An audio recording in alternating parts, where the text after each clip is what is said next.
I'm Latoya Thomas. I'm the U.S. Head of Public Policy and Government Affairs at Teurmo Blood and Cell Technologies. I've identified two challenges for the biotherapy area, one being payment and reimbursement, and the other being patient access. We have to remind ourselves that we're talking about multi-million-dollar therapies, and that's quite the cost burden for many payers and providers to consider. Take, for example, sickle cell disease. A lot of those patients, or a decent amount at the very least, are covered by Medicaid. And when you're talking about a Medicaid program, you have to consider both state and federal budgets. They influence payment, they influence the services that are covered.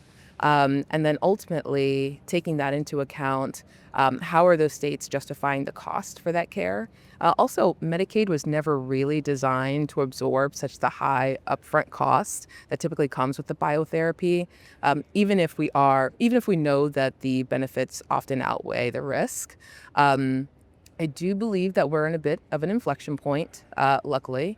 I would say that at least at the federal level, the Centers for Medicare and Medicaid Services, their innovation arm, they've been having conversations with biotherapy manufacturers, payers, and in this case, Medicaid, as well as healthcare providers, to try to figure out how we can bring biotherapies to market, specifically for those patients that have been overlooked and under resources. They have just launched a pilot specifically focused on the sickle cell population and those that are covered by Medicaid, which means that they are typically income strapped. So they've brought these stakeholders together with the thought of how can we address the cost burden? How can we improve patient access to care?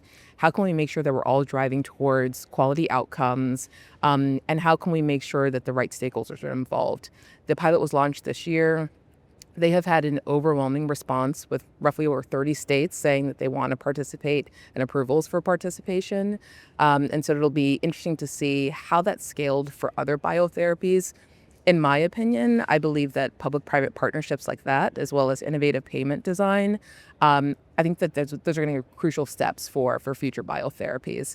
I briefly mentioned patient access, and while I don't think that biotherapies are unique in identifying patient access as a challenge, I'd be remiss if I didn't mention it. I mentioned before just kind of the high cost burden, but you also have to remember that biotherapies are designed to address disease burden, not social burden, not geographic burden. And if we don't address those burdens, a scarcity in resources will just exacerbate those burdens anyway. If you are in a community that is resource scarce, how are you identifying where your cell collection sites are? If you have a community hospital that you rely on and they don't offer the therapy, but the site that does offer the therapy is hours away, how do you justify taking time off of work or school or relocating yourself to those sites? So I think taking some of those considerations into mind, and these are hard considerations for many patients and families who embark on a curative pathway, taking that into mind in addition to the cost of care, but how are we addressing the wraparound services that are needed before, during, and after the treatment so that patients can really get back to the quality of life improvements that they're all striving for.